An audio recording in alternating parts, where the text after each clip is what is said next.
Ladies and gentlemen, welcome back to the Alibi Pod. It's episode 27 this week, and there's one glaring item on the agenda today. Spoiler alert for the new Captain America movie. If you have not seen Captain America: Brave New World, we will spoil it thoroughly for you. Actually, we're probably gonna get in on the nitty-gritty details. We went to see it last night. We had a double date, and we went to see it.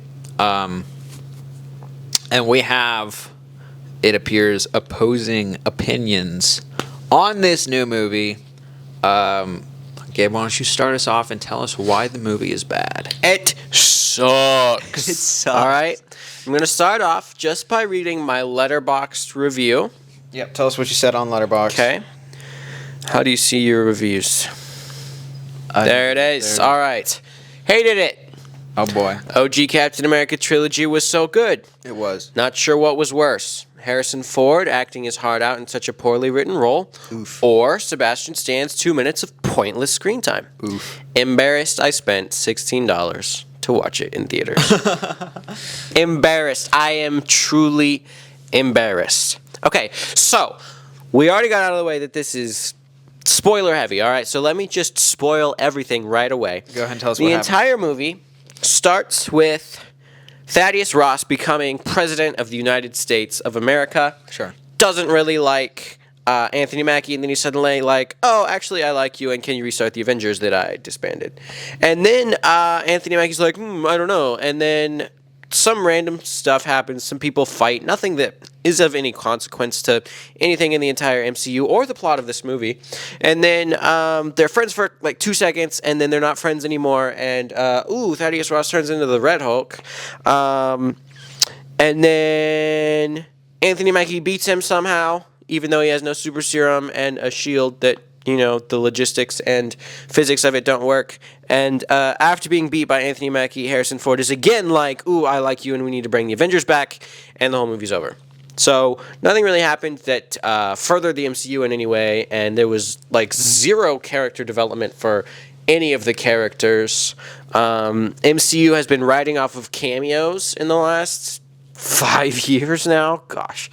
And the only cameo of any meaning was Sebastian Stan's character, Bucky, who was there for literally 2 minutes of talking.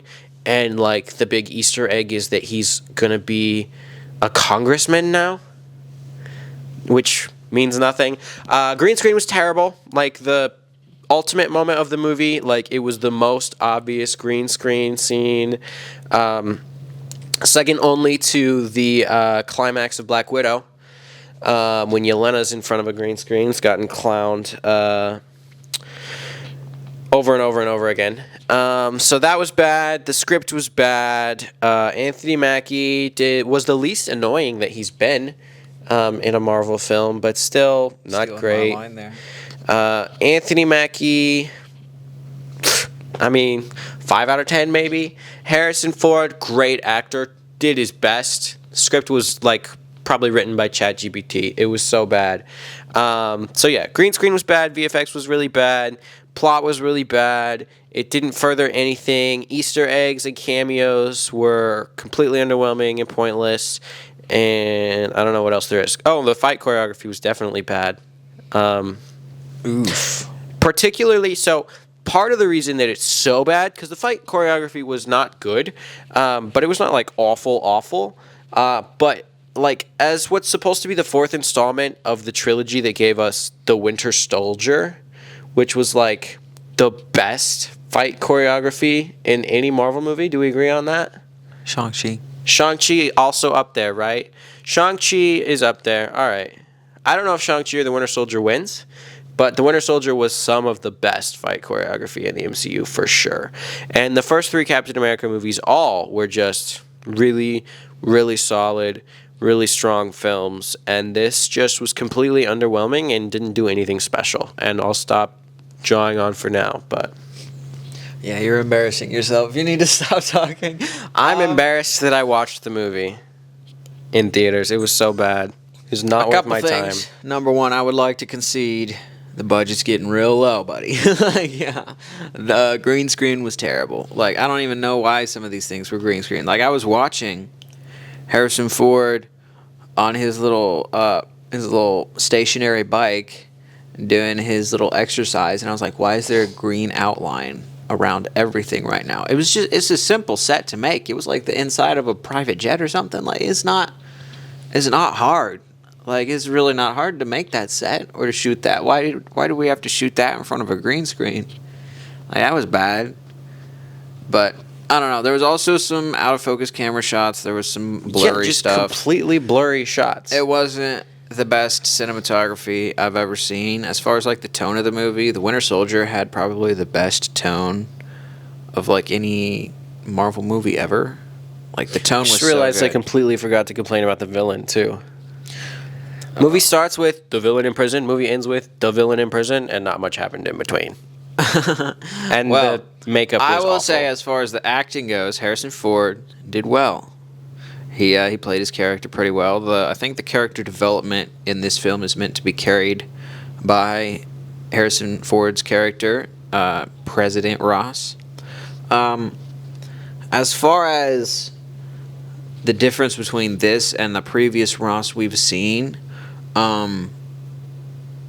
it is a little bit of whiplash that he's not the somewhat villain he's been, chasing Avengers around the world, trying to put them in prison for the rest of the MCU. But the MCU is going in a different direction. My understanding is this is not far off from the comics. I think you are a big fan of the classic MCU and the Captain America that was, but in the comics it did also go completely off the rails like this. The movie sucked, though. I'm not sure Falcon ever became Captain America, but anyway, the point is Ross changed a lot. Yes, he's the president now. He wants to rebuild the Avengers. He's looking at politics, not his personal resume, right? Politicians change all the time. I can't be too mad at him for changing in this. Yes, he likes the Falcon now. He likes the new Captain America.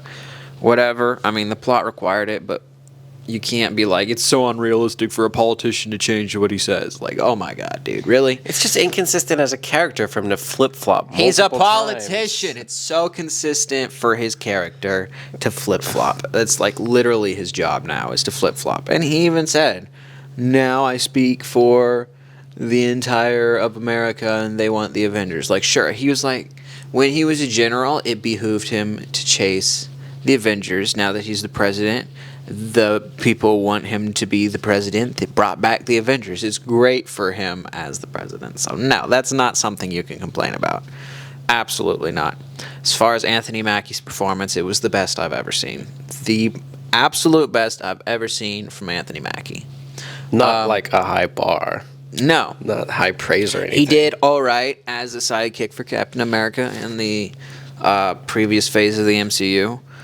He was a little bit, I don't know, stiff as a character at that time.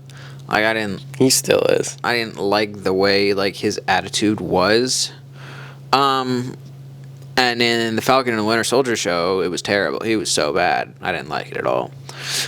But this movie may have almost changed my mind and convinced me on Anthony Mackie, because I thought he had a pretty solid performance. I thought he did well. Like, there were moments where I was like, this isn't bad.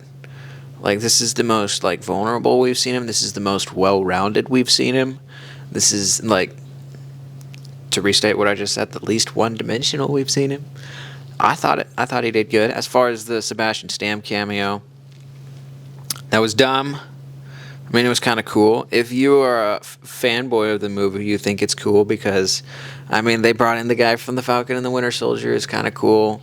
I mean, they've had this kind of buddy thing going on, which works. I was really wondering who it was going to be in that scene. Like, who's this person that walked in? But, yeah, it was mostly a useless pep talk, but it was fine. I didn't hate it.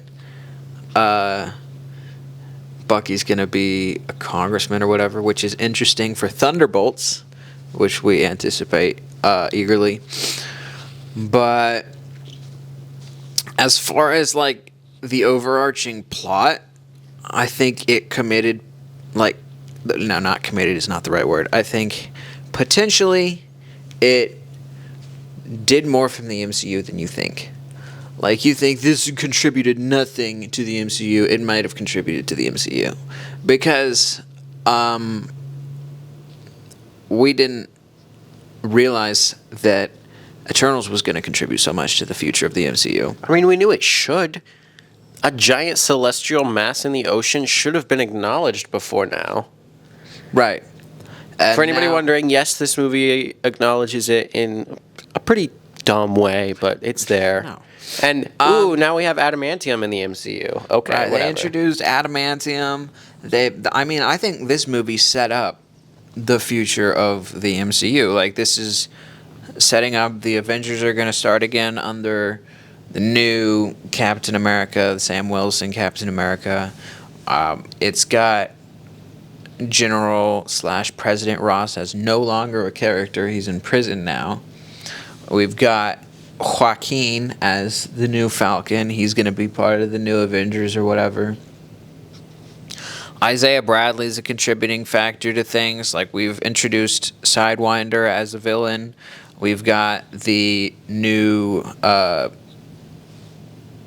Japan-United States Accord, whatever it was. This new treaty about the adamantium. Like, all of this is setting up what is going to be a political network in the MCU moving forward.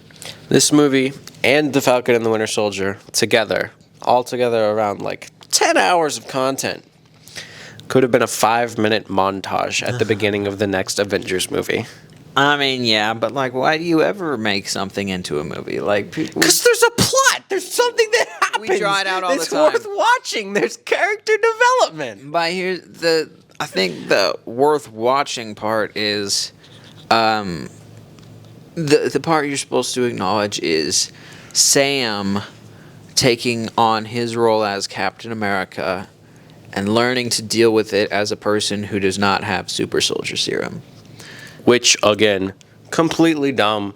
There's so many, like, physics things about this. Listen, right? Nick, we're willing to stop believe. talking about physics. We're willing to believe that Captain America can kick a vibranium shield because he has super serum and super strength, and it'd be fine. But a regular dude just kicks the shield when it's flying at him, and it's whatever. Like, come on. No, I can suspend my disbelief for that. Dude, listen. John's just like, whatever it is, I'm okay with it. The MCU is a world where we have futuristic fighting, right? They do their gymnastics and their flips and their comic book fights. They're enhanced beings, though. He's a regular guy.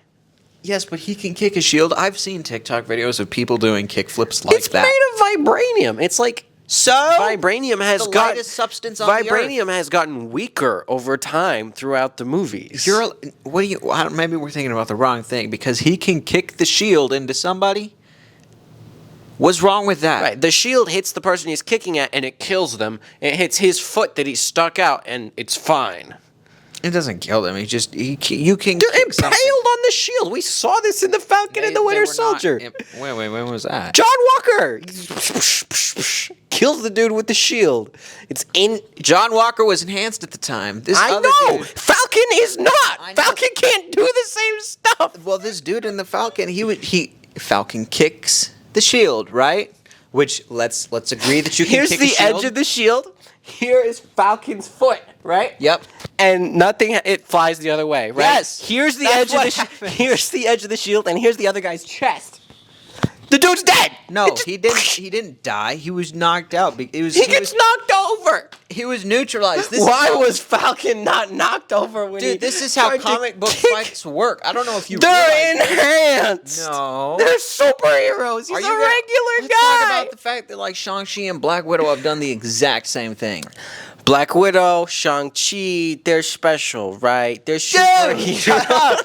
Sam is also special. He's been doing this. You know, Sam did this earlier in the movies. Sam's a regular guy, though. Black Yes, Widow is he's a done widow. The widows are special, right? No, Shang-Chi, Sam- he knows freaking, like, Asian No, mysticism. Sam's not just a regular guy. He's an Avenger. He's been trained by all the Captain America. But also, again, He kicking a obviously- vibranium shield. Isaiah Bradley was training him all the time. Also, kicking a vibranium shield, it's not a sharp edge.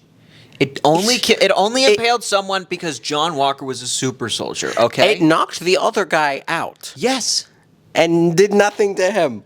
Dude, when it hits your boot, it doesn't knock you out, stupid. No. It would knock you over, though. It wouldn't just go... No, it wasn't. Obviously, when you're the Falcon, you can kick the shield.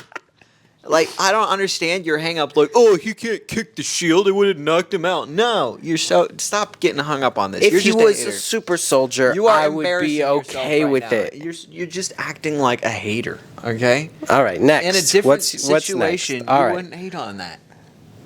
Yes, if he was a super soldier. Yeah, if it was a different movie, you wouldn't hate on it, even if he wasn't a super soldier. All right, whatever. Okay, next. What are we talking about? We said the cinematography was bad. We said the acting was good. We said the story. You said the acting was good. I I think said the acting is Harrison good. Ford was good. And Anthony Mackie was I good. said Harrison Ford tried. Harrison Ford did well. Anthony Mackie did well. Joaquin did well. The widow lady did well.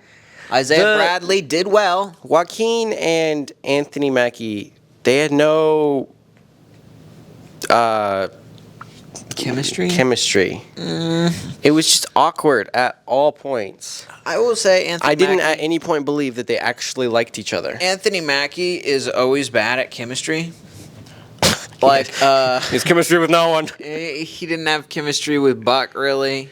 Maybe just a little bit because they hated each other. They were supposed to hate each other. And, Buck is, like, quiet and, like, just brooding. But he didn't have chemistry really with Cap either. I thought Cap and Buck together, like in Captain America Civil War, when you had Cap, Buck, and the Falcon, it was a little bit better than just the Falcon and Buck, or now Captain America and the Falcon as Sam Wilson and Joaquin. But anyway, yeah, no, the point is Anthony Mackie never really has great chemistry with anybody. But his performance was solid. I give it a B. A B performance from him. A performance from Harrison Ford. The widow lady did pretty good. The villain fine. did pretty good. There's a lot of supporting characters that are just kind of whatever. Stand out. I'm not saying this was a great movie. Listen, I don't want anyone to think that this was a really good movie. Like, this was not any kind of, like, it doesn't compare to the rest of the Captain America movies for sure. But what I will say is I didn't hate it. It wasn't that bad. It wasn't good, but it wasn't awful. It wasn't that bad.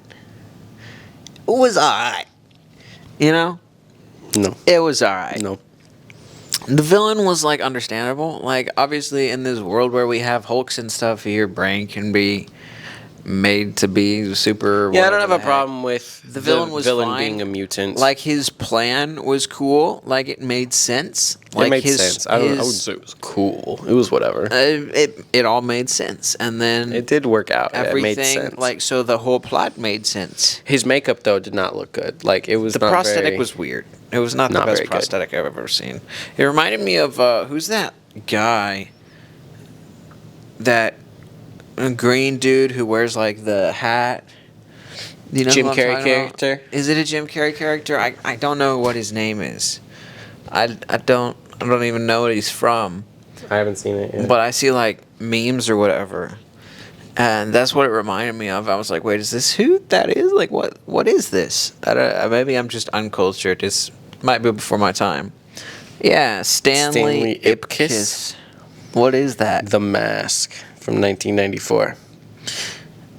Yeah, anyway, it kind of reminded me of that.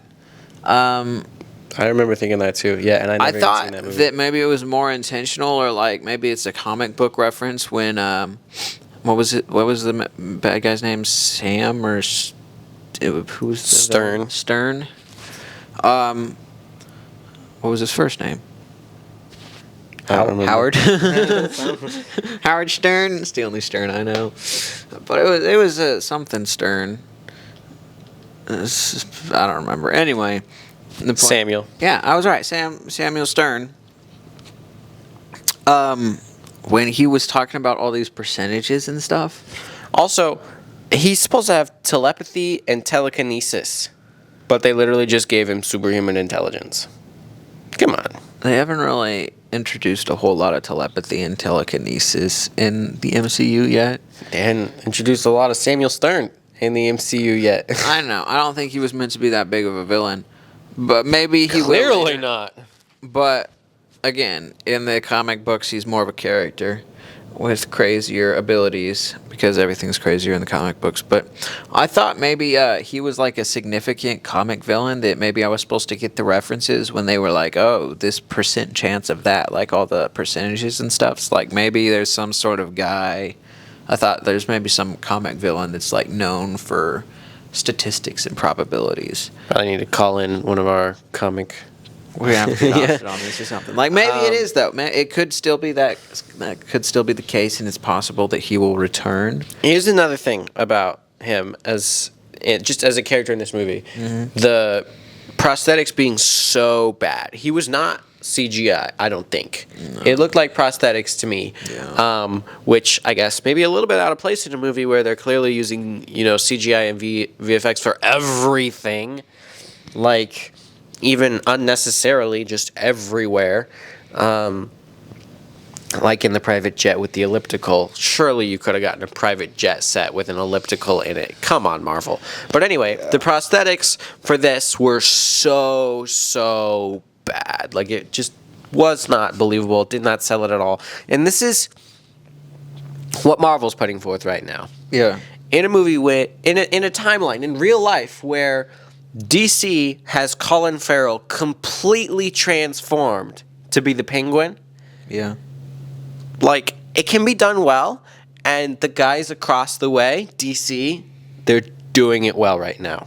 That's one of the funny things. Like, with the Batman, have we talked about the Batman and how it's my favorite? Yeah, in one of the first episodes we talked about that. That movie had good CGI. It actually, there is CGI in it, obviously, but a significant portion of the film that you might think was CGI was not CGI. Sure.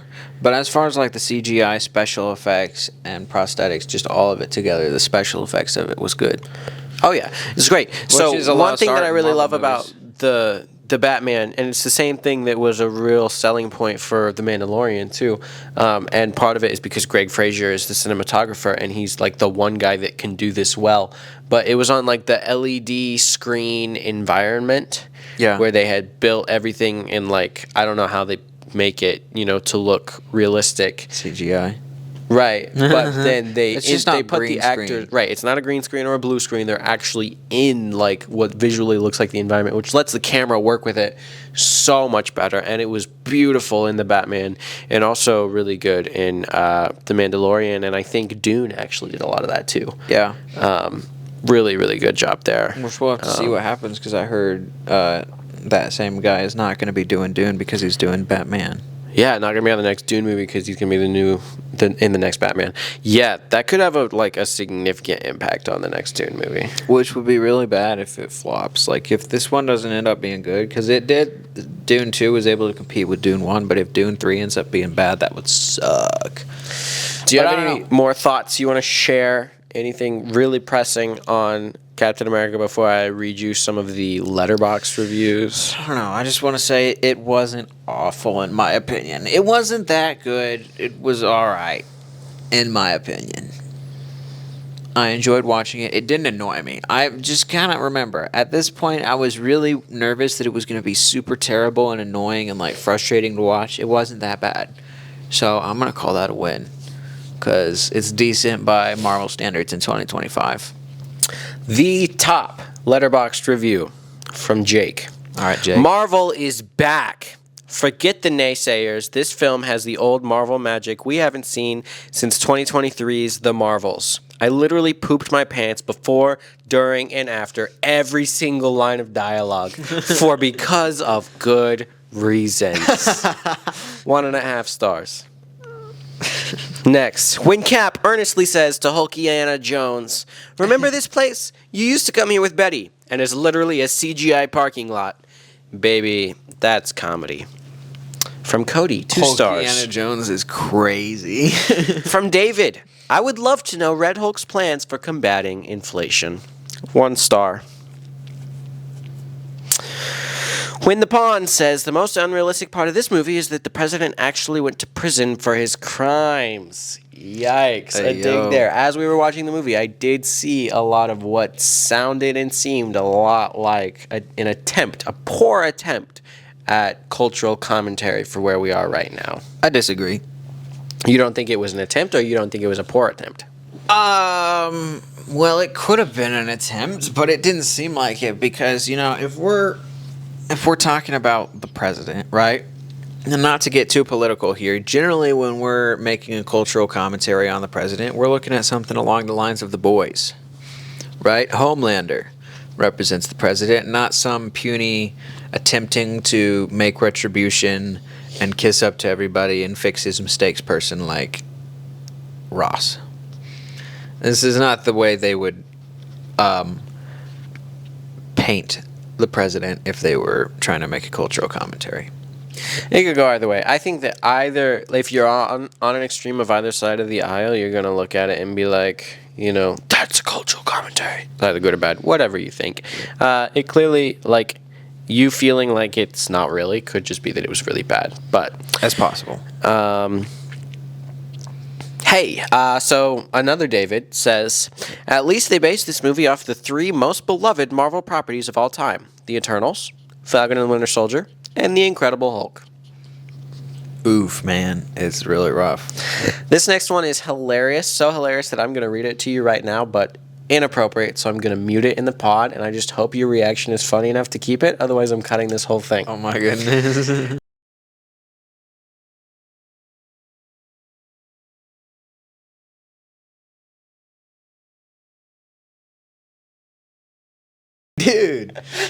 Dude. Oh, my goodness. Wow. Woo! Someone, Cyrus said, the 17 people that watched Eternals and The Incredible Hulk are going to love this. I did watch The Incredible Hulk. I've watched it together. too. Yeah, I've seen it. It's not that great. It's not great, but it wasn't This as movie bad. felt more like a sequel to The Incredible Hulk than to all of the Captain America movies. Sure, I agree. Yeah. We didn't need a sequel, 15 years later.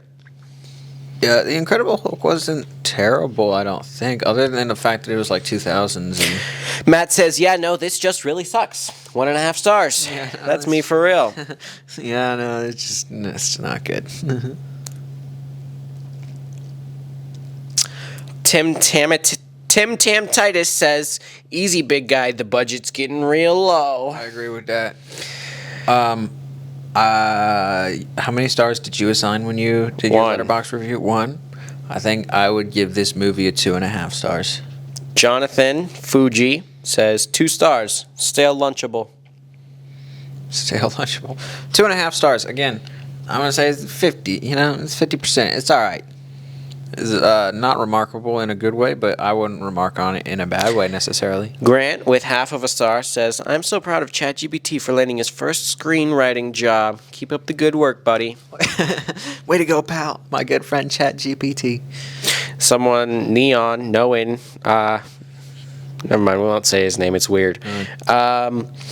Says that basically, he said a lot of words, but basically Marvel and DC have become swapped in the cultural icon. DC used to suck and Marvel was good, and now Marvel sucks and DC. We'll see what happens with Superman. Neo Rap with 2 stars says, movie sucked, but Tom Holland can't make jokes anymore. Anthony Mackie finally got his own movie.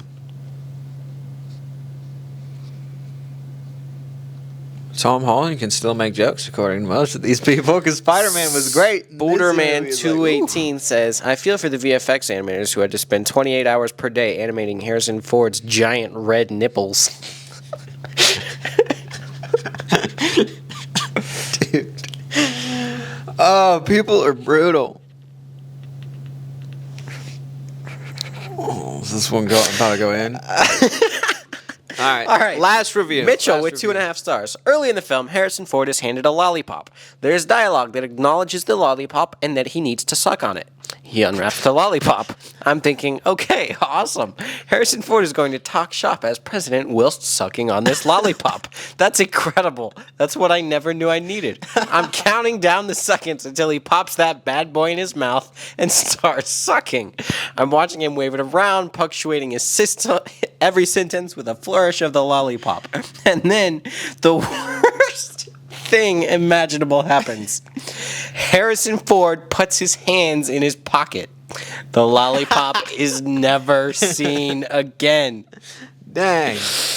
Absolutely messes with me that Marvel was on the verge of the greatest moment the MCU has seen in over a decade, yet their lack of caring and lack of attention to detail robbed us of this. That's what kind of film this is. It never gives you what you want, but keeps dangling the prospect in front of you like a little red lollipop. Shame on them, and shame on Harrison Ford for not just sucking on that lollipop First in of all, the scene.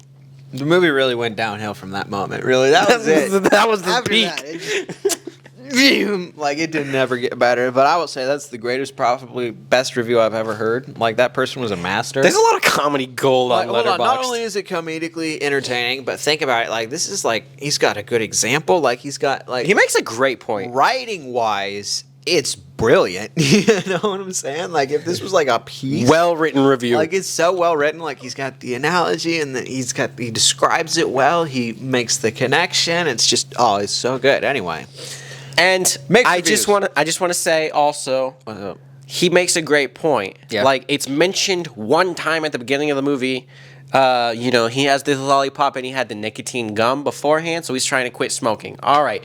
This is something we can build on character development or something, but actually no, it's just never acknowledged again. Just that's that. Yeah. Well, it wasn't good, guys. It wasn't a good movie. I think it was all right. No. Yeah, just watch it yourself or don't. Yeah, watch better it. yet, if don't. You, if you Just- have Disney Plus and you're really bored and you have nothing to watch some evening in 8 months when it's on streaming or whatever, then yeah, go ahead and watch it. But otherwise, save your $16 probably. Gabe's a hater. I'll defend it. I don't think it was that bad. But 2.5, maybe 3 stars from me, 1 star from him. That's Only the because movie. that's the lowest that they had when I was doing it. We'll see you next week.